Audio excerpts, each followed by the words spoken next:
foram os 2 anos, esses 2 anos complicados que a gente está passando aí, né? Uhum.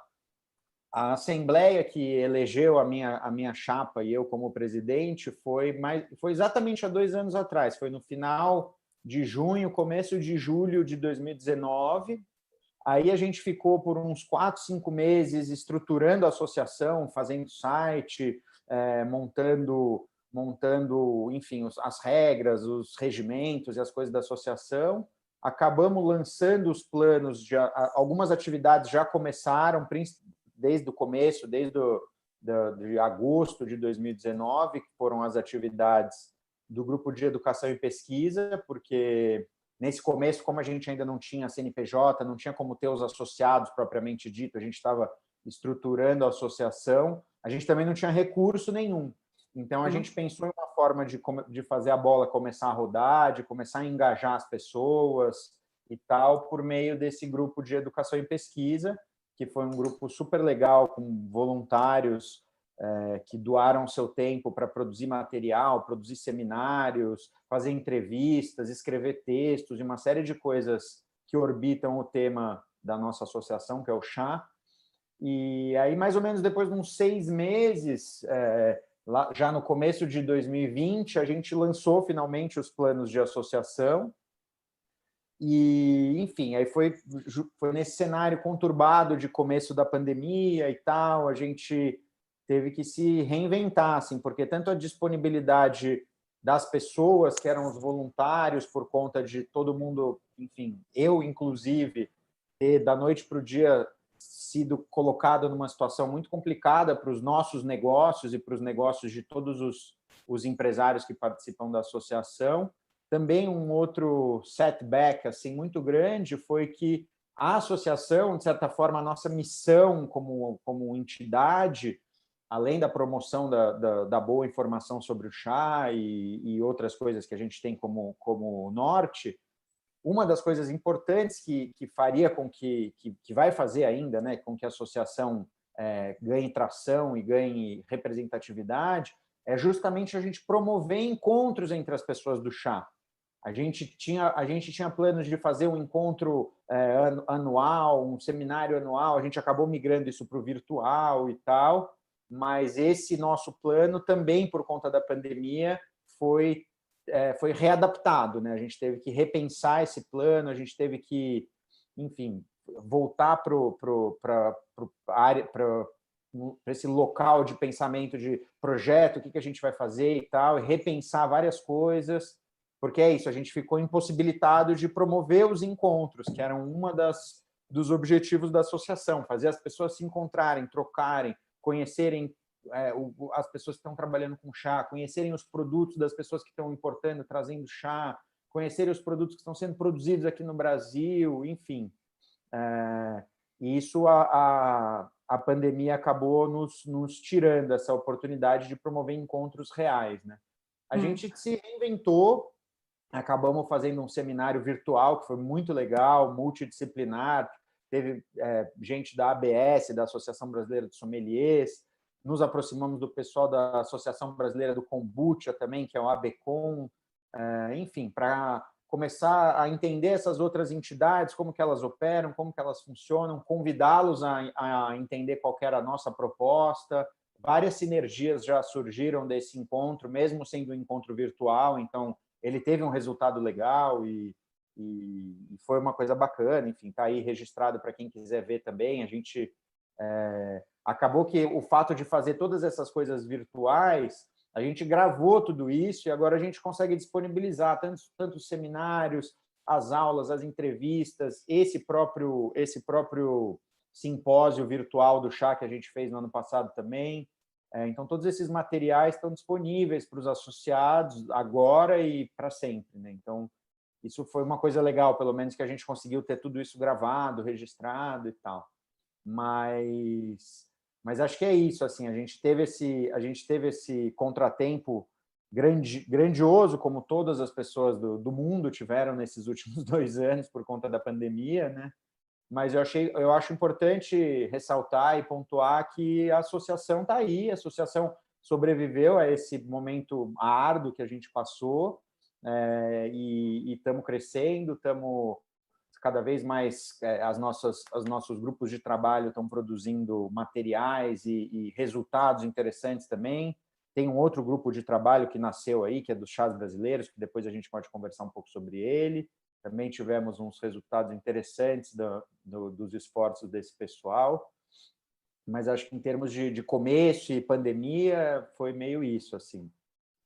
A gente vai mandar na quarta-feira agora a convocação dessa assembleia, que vai ser a eleição, provavelmente para o final de julho. E aí a gente tem, acho que 20 dias para os associados que tiverem interesse em apresentar uma chapa, apresentar.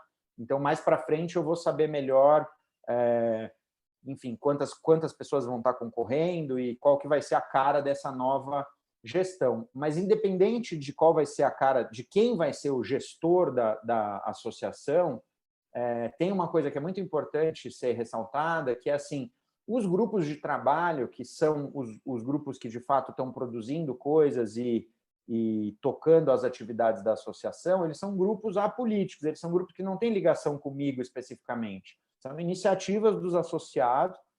E aí, a minha ideia, como presidente, quero passar isso, inclusive nessa assembleia, para quem quer que seja que vá assumir no próximo termo, e no outro, e no outro, e no outro. A minha ideia é deixar bem claro que esses grupos de trabalho, essas iniciativas que vêm dos associados, eles precisam ter continuidade, eles são apolíticos, inclusive, eles, na verdade, na minha visão, eles são até mais importantes do que a gestão que está administrando a associação. Então, eu acho que seria muito complicado a gente, a cada 2 anos, começar tudo do zero de novo e refazer os grupos e refazer tudo, porque dá trabalho e a continuidade é um negócio importante. Então, até porque, né, Caio, vocês estão lidando com um mercado que não é maduro, né? É necessário educar esse público. Então, realmente, a parte mais importante da associação é da educação, é da disseminação dessa educação, né? Sim, não só isso, porque tem outros grupos de trabalho que focam em outras coisas. É que o nosso grupo de trabalho, nessa primeira gestão, que foi o que produziu mais material, foi o grupo de educação e pesquisa. Mas, por exemplo, tem uma faceta da associação que precisa ser explorada mais e precisa crescer para ela cumprir, para a associação cumprir a sua missão institucional, que é justamente essa a questão da relação institucional da associação com outras entidades. Então, isso é uma coisa que, por exemplo, no grupo dos chás brasileiros, a gente iniciou uma aproximação com uma agência brasileira de fomento à cooperação técnica, que é sediada dentro do Ministério das Relações Exteriores, lá em Brasília. E é isso, uma associação, por ser uma entidade coletiva, por ser uma entidade sem fins lucrativos, isso eu descobri agora, sendo presidente da Bechá, ela tem uma voz muito forte para essas entidades públicas, mais até do que grandes conglomerados empresariais. Isso é uma surpresa agradável, assim.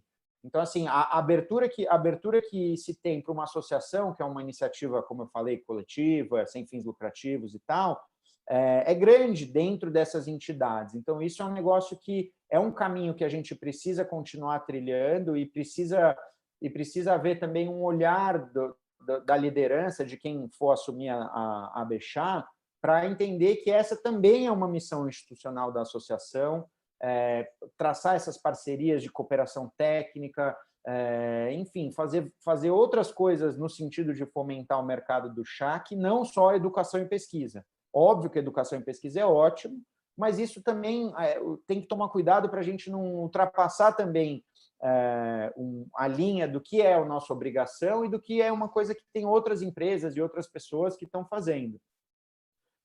Porque é isso, a associação ela sempre tem que tomar cuidado para não atravessar, não pisar no pé de, por exemplo, tem várias pessoas que vendem cursos de formação, que vendem formações sobre chá e tal. Então, tem que ver até onde que a associação pode oferecer isso sem estar invadindo um mercado que é dos nossos associados, entendeu?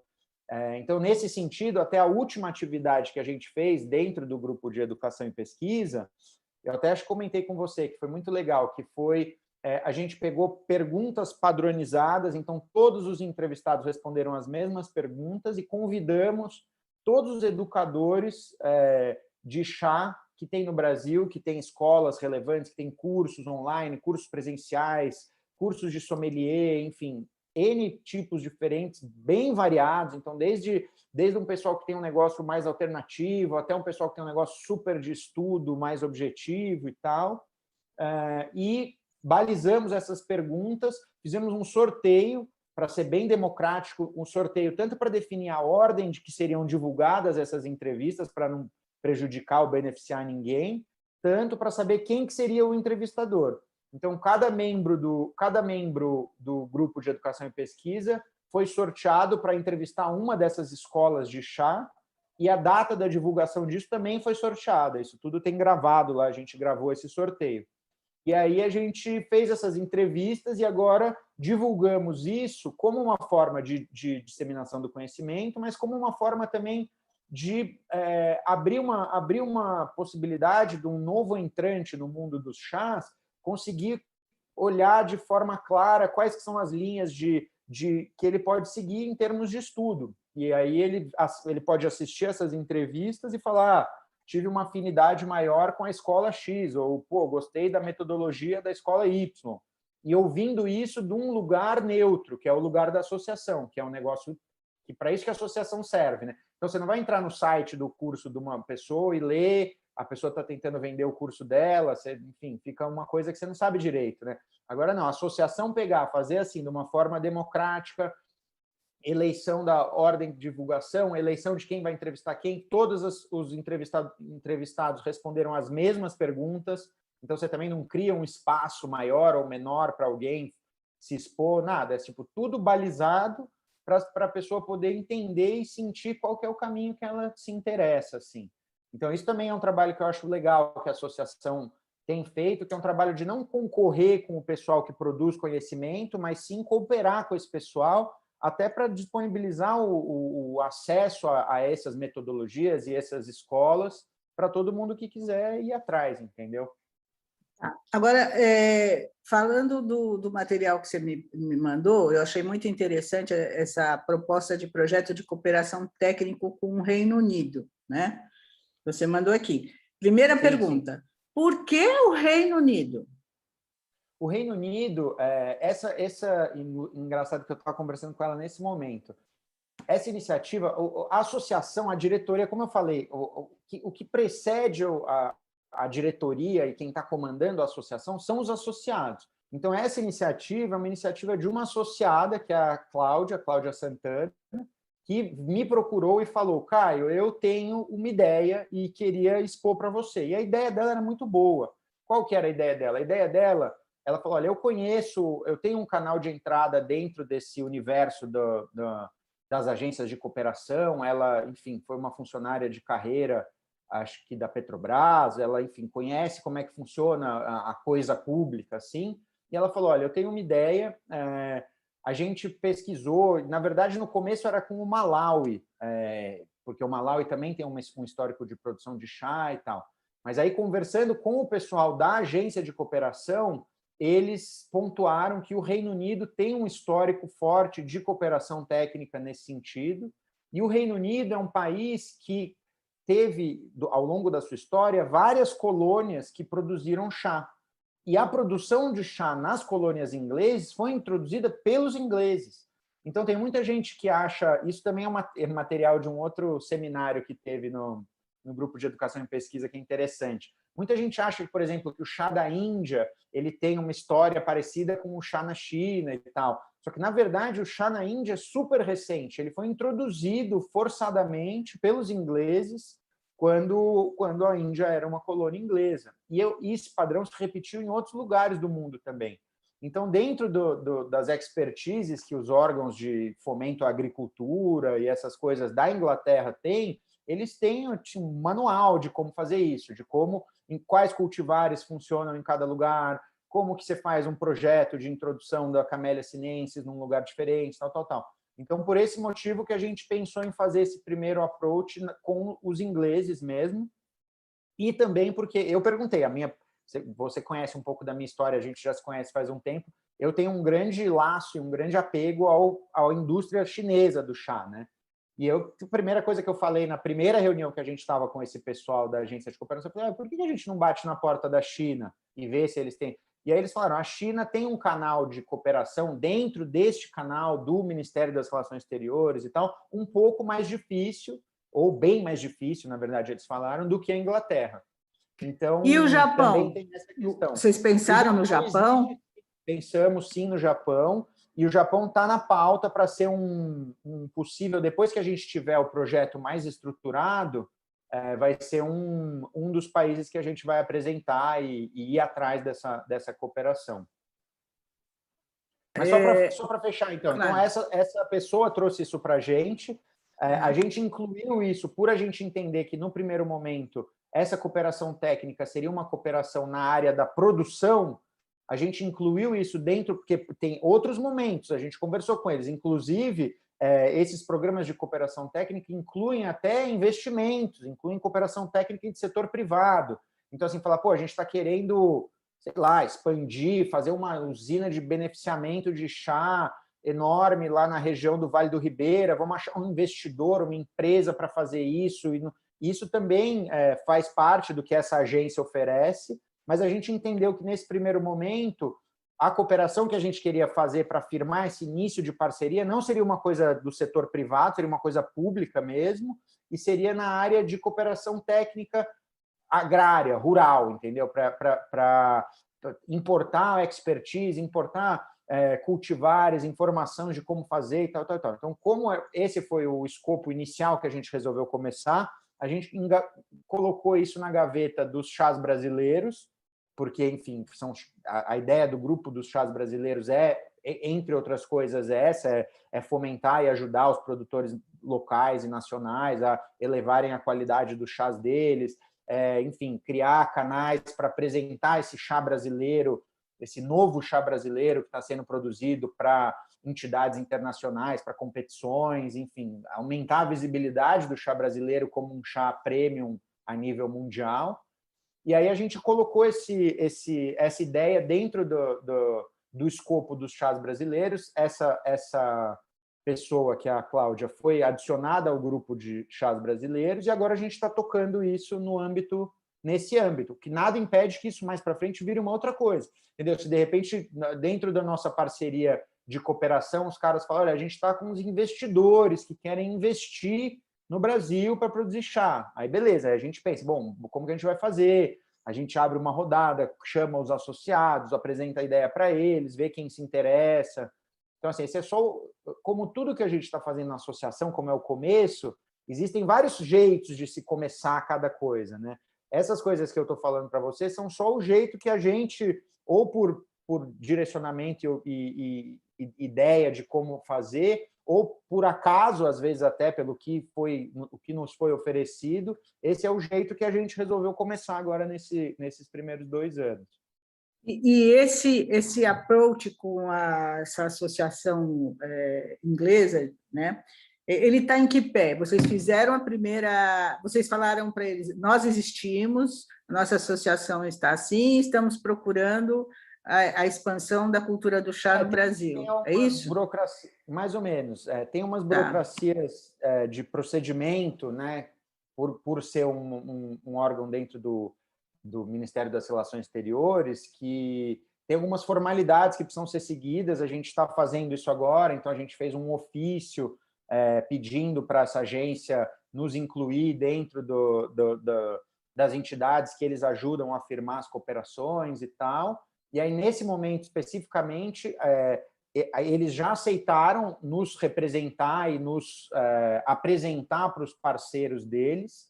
E, nesse momento, a gente está aguardando um retorno deles para, depois dessa primeira rodada de apresentação, eles manifestarem para a gente quais entidades eles acham que tem mais a ver a gente se aproximar. Então, a gente está aguardando isso agora e, em breve, a gente vai saber quais que foram as entidades. Eles falaram que, geralmente, é mais do que uma, que manifestaram... Tipo, eles devem mandar uma espécie de um briefing, assim, falar, olha, a gente tem essa entidade que está querendo isso, e aí eles esperam as respostas, e aí veem qual das entidades que responderam tem mais a ver com o escopo do projeto que a gente está querendo desenvolver neste momento. E aí, daí para frente, a gente começa começa a fazer as coisas acontecerem. Então, a gente está nessa expectativa aí de saber quais que vão ser as entidades que vão manifestar interesse em cooperar conosco. Isso é muito bacana, né? Porque é uma forma realmente efetiva de fazer o mercado crescer, né? É muito... Sim, essa forma, Márcia, eu penso assim, a gente está fazendo tudo como formiguinha, né? A associação. Então, a gente vai fazendo um pouquinho, vai fazendo um pouquinho. Uma iniciativa como essa, vingando, é uma espécie de um tranco de arranque, assim, sabe? Porque, de repente, a gente está colhendo as contribuições dos associados, mas aí está todo mundo numa situação complicada por causa da pandemia, então a gente teve que dar um super desconto nas mensalidades, porque senão também ninguém ia aderir. O dinheiro que é gerado por ser um setor pequeno ainda, né? A gente não está falando de uma associação de refrigerante, de uma associação de eletroeletrônico, a gente está falando de uma associação de empresas que produzem, comercializam e enfim, orbitam em torno do chá, ou lecionam, ensinam sobre chá.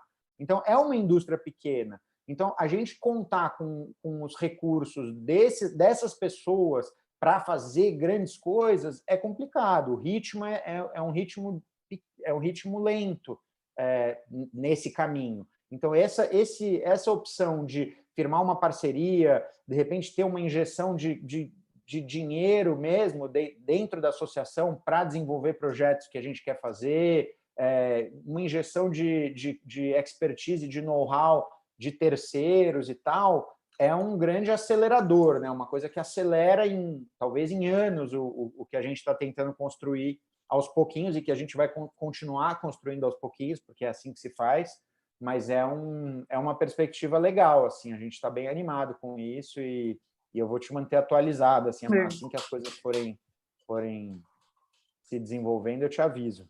Vocês estão com alguma representação lá no MAPA também, no Ministério da Agricultura? Porque assim, o café só cresceu no país quando o governo se meteu lá, né? Em termos de linhas gerais, né? Exatamente. O chá ele tem um ciclo, se você olhar de uma perspectiva histórica no Brasil, muito curioso, né? Que as pessoas nem sabem. Eu, inclusive, que trabalho com chá, fui aprender mais sobre isso agora, estudando e tal. Mas a produção de chá brasileira já foi bastante significativa. O Brasil já teve centenas de alqueires plantados de chá, já teve empresas que exportavam toneladas de chá, principalmente para o mercado dos Estados Unidos, Europa e tal.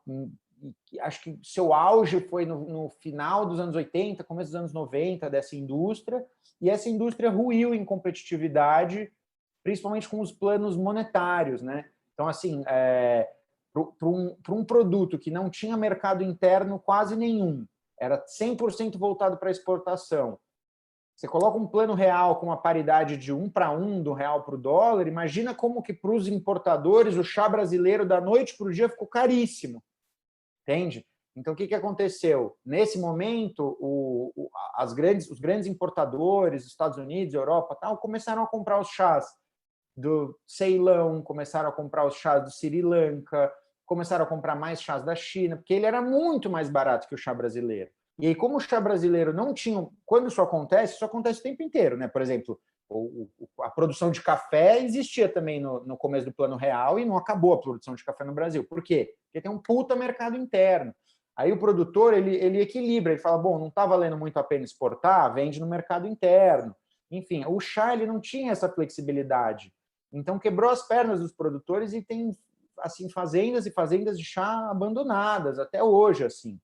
Chás, arbustos de chá sendo cortados para plantar milho, que é uma loucura, né? Imagina, leva 100 anos para crescer uma árvore de chá, você vai cortar para plantar cana, para plantar milho, para plantar bananeira, principalmente, que é lá na área do Vale do Ribeira, eles cortam para plantar bananeira. Então, o chá está vivendo esse ressurgimento, né, do mercado brasileiro. Por quê? Porque agora a gente tem um mercado cada vez maior interno e um mercado que valoriza um chá de qualidade. Então, está lançada aí uma super oportunidade para se reviver essa tradição do cultivo de chá. Porque, assim, se já teve aqui, e nem há tanto tempo atrás, a gente sabe que dá certo. Então, quer dizer que a planta cresce aqui, né? O chá... E outra coisa, né, Caio? os países que produzem chá no mundo produzem café também. Então, aqui os terroirs podem ser os melhores Sim, possíveis, né? Então, a questão é questão do governo apoiar também, né? Fazer a sua parte, porque esse renascimento não vai ser fácil. Total, eu fico pensando assim num cenário ideal, assim, imagina se entidades como Embrapa, como grandes dessas entidades que fomentam esse conhecimento agrícola brasileiro, vestissem a camisa e começassem a fazer experimentos de qual cultivar de chá funciona em cada micro-região brasileira, a gente poderia descobrir uma série de novos terroirs, porque assim, lá na China, por exemplo, se você vai no sul de Yunnan, que é um lugar que a gente traz uns chás puares, uns chás incríveis, é uma floresta úmida, densa, uma vegetação completamente diferente do que se você for para Zhejiang, que é um lugar que, sei lá, que no inverno neva, para você ter uma ideia. Então, assim, são climas completamente diferentes e existe cultivares de chá que crescem bem em cada lugar desse. Então, não tem por que pensar que, se fosse feita essa pesquisa, se a gente conseguisse iniciar essa cultura do pesquisar a cultura da Camellia sinensis como uma coisa viável economicamente no cenário brasileiro, não tem por que pensar que a gente não descobriria cultivares que se dão muito bem no Cerrado, ou cultivares que se dão super bem na região de Mata Atlântica, em sistema agroflorestal, com outras culturas, com palmito, com N coisas, enfim. Tem Como a erva mate faz hoje, né? Em plena floresta atlântica. Na realidade, precisa de dinheiro, né? Porque a Embrapa é um instrumento fantástico de pesquisa, mas ela funciona à base de patrocínio, vamos dizer assim, né? Então, eles são, assim, o trabalho que eles desenvolvem, quando eles desenvolvem, é maravilhoso. O que eles fizeram com o café, o que eles fazem com tantas outras culturas no Brasil, não é à toa que a gente virou celeiro, né? Mas precisa de dinheiro, né? Precisa de investimento, porque alguém tem que bancar essa brincadeira, né? Muito bem. Agora, diz uma coisa... Pode falar. Só uma curiosidade. Os cultivares que tem hoje, que são os cultivares que se espalharam e que tem lá na região do Vale do Ribeira, no Vale do Ribeira, não. Como é que chama ali em Registro? É Vale do Ribeira lá? É Vale do Ribeira, né? Ali na região de Registro, esses cultivares, alguns poucos foram trazidos por famílias japonesas e tal, mas o grosso dos cultivares que tem lá foram desenvolvidos pelo Instituto Agronômico de Campinas. A gente pesquisando descobriu que em determinado momento, nos anos 90, eles tinham já pesquisa com a Camellia sinensis, inclusive levaram esse cultivar lá, que pegou super bem numa região que é uma região... Lá na China, os chás são plantados em uma altitude maior. Lá é nível do mar, é 0 metros de altitude. E, cara, tá lá. As fazendas que foram abandonadas, os chás estão lá, não precisa nem cuidar. O negócio pegou de um jeito lá que assim, é uma planta super resistente, resiliente. É uma pena. Esse trabalho tem que ser resgatado. Agora, Caio, desses 2 anos que você está à frente da associação, na primeira vez que a gente conversou, você falou que um dos seus grandes goals seria tentar descobrir o tamanho desse mercado em números, via uma pesquisa, e quantas pessoas estavam envolvidas, etc. Tal. Você chegou a fazer esse trabalho? Não deu tempo? Como é que... A gente fez, vou te explicar como. A gente fez de 2 maneiras. A primeira maneira, a gente conseguiu ter informações bastante detalhadas sobre os associados. Então, dentro do processo de associação, quando você vai se associar, inclusive algumas questões são anônimas para a pessoa se sentir bem à vontade para responder mesmo, tipo faturamento, tal. Isso entra tudo como dado macro, não entra, a gente não consegue ver qual uma pessoa respondeu, quanto, tal. Então, a gente, quando a pessoa está fazendo o processo de se associar, seja como pessoa física, seja como pessoa jurídica, ela tem que responder um extenso questionário e essas informações já estão todas organizadas, então a gente consegue entender, os formulários são diferentes, então o formulário do consumidor, do associado consumidor, é um formulário que diz respeito mais a padrão de consumo, você costuma tomar chá qual horário, você toma chá sozinho ou com alguém, quais são seus tipos de chá preferidos, um questionário mais de consumo, assim, que são informações valiosas para o outro lado, para as empresas. E dentro das empresas, os questionários eram questões mais quantitativas. Então, quantos funcionários você tem? Até no final a gente adicionou umas coisas, como que a crise da pandemia impactou a sua empresa, se você teve que demitir pessoas, nível de faturamento, quantidade de chá que vende, tipos de chá que vende. Então, a gente tem essa coisa desde o começo de recolher e organizar essas informações. E para o público em geral, a gente fez um outro questionário, que é um questionário mais rápido, que também está sendo respondido e toda semana entra mais algumas respostas aí, e a gente tem essa base de dados já considerável. O que falta a gente fazer agora é entender se a gente consegue expandir isso ainda mais e começar a tratar esses dados, organizar e transformar eles em reports, em relatórios para os associados, que é uma coisa que vai agregar bastante valor para os associados. Mas sim, a gente está fazendo isso, a gente tem essa visão de que ninguém faz isso para a gente, né? Então, assim, por exemplo, agora a gente, eu digo, o setor dos chás. Então, por exemplo, agora na pandemia, tenho certeza que você e, sei lá, quem estiver vendo isso, ouvindo isso, vai ter ouvido em vários jornais, em site, em tudo, falando assim: a Associação Brasileira dos Bares e Restaurantes estima que 40% dos restaurantes vão fechar, tal, tal, tal. Esse tipo de dado sobre o mercado de chá não tem ninguém fazendo. Então, a gente precisa ter uma entidade que fale pela nossa classe, né? A gente precisa ter uma entidade que, inclusive isso, numa situação de crise, consiga estimar qual que vai ser o impacto para esse setor, até para poder buscar ajuda, buscar algum apoio ou qualquer coisa que o seja, entendeu? Então, Caio, o que você está dizendo para mim, então, é o seguinte: vocês estão fazendo o recolhimento dessas informações, mas elas ainda não foram tratadas para saber. Sim, então, você não sabe como. O tratamento é simples, mas é porque, assim, como a informação macro, Márcia, ela faz mais sentido quanto maior a sua base de dados. Claro, então, assim, agora que a gente tem, sei lá, eu vou chutar que eu não sei esses números atualizados, mas 250 pessoas que responderam ao questionário lá. Bom, legal, a gente tem uma amostra razoável. Agora, isso é suficiente para a gente inferir quais que são os números totais do setor? É complicado, entendeu?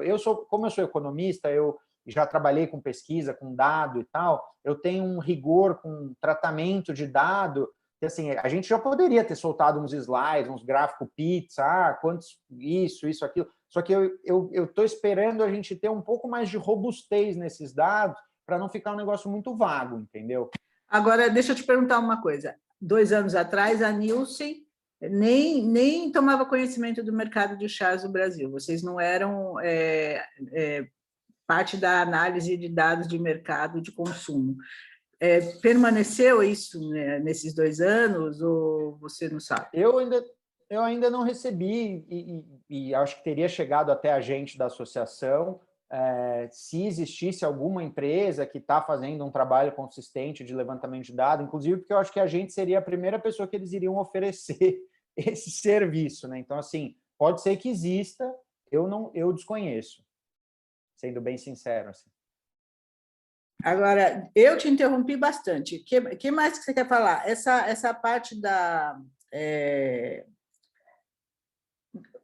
o objetivo quais são os novos projetos que você acredita que vocês vão conseguir desenvolver nesse segundo biênio, então, vamos dizer assim, né? Isso tudo depende muito, porque assim, não cabe a mim... eu sei, mas vocês... eu entendo, mas vocês devem ter um norte, né? Porque temos. Então, é esse norte que me interessa. Sim. A minha visão do qual seria um caminho legal para a continuidade da Abechá e das atividades que a gente iniciou agora. Eu acho que seria a gente continuar fazendo esses 2 grupos de trabalho que são fundamentais, que é o grupo de trabalho dos chás brasileiros, com essa questão do parceria de cooperação e todos os desdobramentos que vão vir a partir disso, fundamental. O grupo de educação e pesquisa tem um papel fundamental e vai continuar, e deve continuar também. Agora, eu acho que para esse próximo biênio, a gente poderia colocar como meta, e eu vou conversar isso, inclusive os ex-presidentes da Abechá, eles formam um conselho. Então, com o presidente atual. Então, agora, nessa próxima gestão, se o presidente quiser, o próximo presidente, a gente pode formar um conselho justamente para a gente conseguir manter essa continuidade mesmo das coisas, né? Mas, enfim, voltando à resposta. Eu acho que duas coisas, se eu pudesse pontuar duas iniciativas que eu acho que a gente devia fazer de forma bem estruturada e organizada, e isso seria uma coisa que traria bons resultados para a Bechá. A primeira passando a pandemia e esse risco de saúde pública, a gente organizar e criar um encontro a nível nacional do chá. Então, fazer um encontro nacional da Bechá, um simpósio, que isso também é uma coisa que a gente tem pessoas dentro da associação que sabem como captar a Lei Rouanet, tal, para fazer um encontro desse, não só contando com as inscrições e o dinheiro das pessoas que vão participar, mas fazer um encontro que a gente consegue ter uma ajuda para fazer um negócio grande, e que esse encontro vire uma tradição anual e que seja uma coisa de responsabilidade da associação. Então, eu acho que seria muito, muito bom para o mercado brasileiro de chá a gente ter um encontro anual organizado por uma entidade sem fins lucrativos, que não vai visar o lucro, que vai visar simplesmente criar ambientes e criar possibilidades de troca das pessoas desse mercado. Então, dentro desse encontro, a gente pode ter stands para empresas que estão começando a apresentar seus produtos, a gente pode ter uns cursos pockets de 1, 2 dias sobre chá, a gente pode ter um grande evento multifacetado. Eu já fui em eventos desses de chá no mundo inteiro, já fui convidado. Isso tudo foi antes de eu virar presidente da associação, porque, inclusive, esses 2 anos não aconteceram esses eventos. Mas eu já fui convidado para eventos nos Estados Unidos, já fui para eventos em Hong Kong, em outros lugares na China também, que são esses eventos de chá, e eles são maravilhosos, assim. Eles são maravilhosos porque você se conecta com as pessoas, você descobre quem que é o cara que produz uma embalagem que é legal, aí você põe essa embalagem no seu produto, aí você descobre o cara que está trazendo um chá orgânico, o cara que está trazendo uma infusão, enfim, ele multiplica as possibilidades e ele legitima a associação. Então, eu penso assim, se a associação conseguir, além desses 2 grupos de trabalho, incluir no seu escopo um encontro anual que tenha todas essas coisas que eu te falei, eu acho que é um caminho super legal. E a segunda coisa tem a ver um pouco com a questão dos dados. Eu acho e vou recomendar que a associação crie um grupo de trabalho específico para tratar, compilar e apresentar esses dados para o público em geral de uma forma mastigada. Tanto os dados para o público, a pessoa física, que aí vão ser outros dados, que são os dados de interesse deles, quanto para as pessoas jurídicas falando sobre os consumidores. Então, eu como empresa, eu sentiria um valor agregado muito grande de eu me associar a uma entidade que, além desses 2 grupos que eu já citei, organizasse esse evento nacional, a nível nacional e me fornecesse todo mês um boletim com dados, curiosidades e coisas que foram coletadas dentro das suas plataformas sobre o mercado do chá. Então, eu acho que esses 2, se a gente conseguisse passar desses 2 grupos que a gente tem agora para esses 4 iniciativas, eu acho que seria um passo legal para esse próximo biênio da associação. Não sei se eu respondi a sua pergunta. Respondeu, sim. Uma pergunta. Quando vocês criaram a associação, ela tinha 0 associados. Hoje, a associação tem quantas pessoas, quantas empresas? Eu vou precisar te confirmar esse dado, eu não sei. Mas a gente não tem problema, é em média, né? A gente está muito bem representado, assim, empresas bastante relevantes fazem parte, são poucas empresas do mercado de chá, desse tipo de chá que a gente vende, os chás especiais e tal, que não estão fazendo parte. E também temos associados pessoas físicas, que são bastante pessoas, assim, também. Consegue essa informação? Beleza. Claro, com certeza. Não tem problema. Porque isso muda a cada dia. Eu recebo e-mail, cada pessoa que entra e sai, então hoje mesmo entrou uma pessoa nova, enfim, então... Eu acho que é um bom, como é um mercado ainda pequeno que não tem outros parâmetros, pode ser um bom parâmetro da movimentação do mercado, né? Porque é a primeira vez que vocês se organizam, né? Então, sim, isso é bacana. Certeza. Isso é bacana. E, assim, é uma coisa que me espanta um pouco, mas também da minha parte, que eu não tinha pensado nisso antes.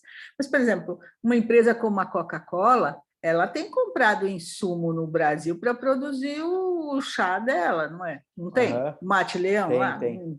Uhum. Quem que ela compra? Da Yamamoto Oyama? De quem ela compra, você sabe? Tem um monte de fornecedor, mas um deles Pequenos fornecedores? Não, fornecedores maiores, que é um Ah, produto mais comoditizado, assim. Eles compram ah, de fornecedores maiores. É. interessante. Essas Beleza. empresas, essas empresas, a gente tem a intenção de se aproximar também. Eu até fiz uma reunião com o pessoal da Twinings do Brasil, que é enfim, Sim, conheço. Twinings, e, e eles demonstraram interesse em participar e tal, mas essas empresas grandes, como você deve saber, o processo de fazer as coisas dentro de uma empresa grande é sempre mais cauteloso, assim. Então, eu senti que da parte deles, eles estavam aguardando um pouco, ver para que lado que ia a Bechá para botar o pé dentro do barco mesmo, entendeu? Se não era Entendi. um negócio político, se não era um negócio que tinha alguma intenção estranha e tal. Então, a minha sensação foi essa, eles estavam esperando um pouco, calma, o negócio está começando agora, vamos dar uns anos, ver para que lado que isso vai, mas eu acredito sim, que é possível e que é um trabalho importante pegar essas empresas também e botá-las para dentro da associação. Eu acho É que é importante. importante, claro, você não vê agora no mercado de café as empresas imensas, as maiores empresas de café do mundo, né? Sempre fizeram café ruim. Agora estão, o café continua ruim, mas eles estão pegando as histórias dos cafés especiais e, de certa maneira, ofertando dinheiro, fazendo promoção, fazendo parceria com as associações do setor, que vai ser muito importante para vocês, para todo mundo Com que certeza. trabalha com chá, né? Com Não certeza. pode ter. Muito bem. E que mais? Deixa eu te perguntar uma coisa. O seu trabalho, né? Antes de você começar na Bechá, com a sua empresa, você estava focado praticamente 100% em chás especiais, né? Ortodoxos, né? Sim. E você vê alguma preocupação dos seus associados com esse nicho de mercado, ou ainda é uma coisa um pouco distante? Como assim preocupação? Não, assim, de se especializar numa área de chás Entendi. especiais, Preocupação no entendeu? sentido de se De importar com isso. qualidade, exatamente. Entendi. Sim, percebo. De certa forma, isso é uma coisa que, por isso que a associação tem que ter essa rotatividade, tem que entrar outra gestão agora e tal. De certa forma, eu sinto que o pessoal que se aproximou da associação nesse primeiro momento é um pessoal dos chás especiais, assim. Então, a maior parte dos associados, a maior parte das pessoas que estão envolvidas, as pessoas que estão no grupo de educação e pesquisa são apreciadores de chás especiais. Então, sim, eu sinto que existe uma cada vez maior demanda e procura. Inclusive, isso está muito atrelado ao, por exemplo, depois eu vou mandar para você também os números de quantas entrevistas foram feitas com os educadores sobre chá. E, queira ou não, cada um desses educadores tem educador que já formou na casa de milhares de pessoas. Tem educador que formou na casa de centenas de pessoas. Tem educador que formou algumas dezenas de alunos. Mas esses números vão se somando e a gente, no fim das contas, tem um número bem grande de pessoas no Brasil, nos últimos 2 anos, que fizeram algum curso sobre chá. E, queira ou não, um curso sobre chá, ele sempre vai falar dos chás especiais, porque eles são chás que têm mais assunto, entendeu? São chás que têm mais complexidade de sabor, são chás que têm processo de produção mais interessante, mais sustentável, que respeita a cadeia, que respeita o cara que colhe o chá, que respeita o cara que tem a técnica para processar o chá. Então, assim, e também complexidade de paladar. Então, quando você vai fazer um curso de sommelier, um curso para você aprender a identificar notas, a misturar coisas com chá e tal, os chás especiais eles oferecem muito mais do que chás não especiais. Então, de certa forma, essa massa de pessoas que estão sendo formadas, independente de com a escola A, escola B, escola C, são pessoas que, de certa forma, vão ser apresentadas aos chás especiais e dificilmente vão ignorar a diferença que eles oferecem em relação aos chás convencionais, ao chá de saquinho, ao chá processado. Então, eu acredito que, levado tanto por empresas como a Chaie, a minha empresa, ou como outras empresas que apresentaram esses produtos, com o produto chega. Então, a gente lá na Chaie, sei lá, tem gente que entra na nossa casa, nunca tomou um chá, vai lá, comeu um negócio, ou passou na frente, está esperando alguma coisa, tal, toma um chá, abre a cabeça dela. Tem diversos clientes que passaram por essa trajetória. E tem o outro caminho, que é o caminho do cara que fala, puta, eu sempre gostei de chá, quero estudar chá, e o cara vai fazer um curso, e aí aprende que tem várias famílias, que tem os processos produtivos, que tem não sei o quê. Então, tanto as empresas quanto os educadores, eles fazem um trabalho que leva ao aumento desse awareness, desse conhecimento geral sobre o produto especial. Então, eu acredito que sim, palpavelmente, em quantidade de e-mails, em perguntas que a gente recebe, em engajamento com temas e posts que a gente faz mais complexos e mais sofisticados, a gente vê que isso tem aumentado bastante. Ô, Caio, mas você não teria esse número de quantas pessoas já fizeram um curso de chá no Brasil? Porque seria tão bacana das associações. A gente tem. Arranja para mim. Sim, eu te passo. A gente tem o das escolas, são aproximados, né? A gente tem o das escolas, a gente faz a soma. Isso vai ser um recorte dessas escolas, né? Exatamente. Então, não é um número macro, porque eu só posso contabilizar o número que me foi enviado. Não tem problema, mas isso é uma demonstração do crescimento do interesse desse mercado. Isso é bacana, Sim, entendeu? É bacana. É legal as pessoas ficarem sabendo. Eu fiquei muito surpreso quando eu comecei a perceber que alguns educadores, algumas pessoas que oferecem curso de chá, já formaram centenas de alunos. Assim. Então, de repente, você está falando de várias escolas formando centenas de alunos, a gente tem uma massa de pessoas conhecendo sobre chá que não existia 3, 4, 5 anos atrás. Então, isso muda o mercado. Isso muda o mercado de verdade, profundamente, né? E essas grandes empresas têm que saber disso, entendeu? Quer dizer, não são elas só que têm que saber disso, mas as pessoas têm que saber. Porque hoje em dia, se você exige um bom barista num bom restaurante, o cara tem que saber de chá também. Ele não tem que só saber de café mais. Ele tem que saber de chá, ele tem que saber de drink, e aí ele tem que saber de café também. A mesma coisa um sommelier de chá, né? Quer dizer, não é, total. As coisas não são muito interligadas, né? Que legal. Foi bom conversar com você, porque eu organizei na minha cabeça vários pensamentos assim sobre os próximos rumos. Vai ser bom, porque está chegando essa assembleia, eu preciso passar essas coisas para as pessoas, passar para... Quando é a assembleia, Caio? A gente está esperando um consenso da diretoria, mas vai ser agora em julho, provavelmente no final de julho.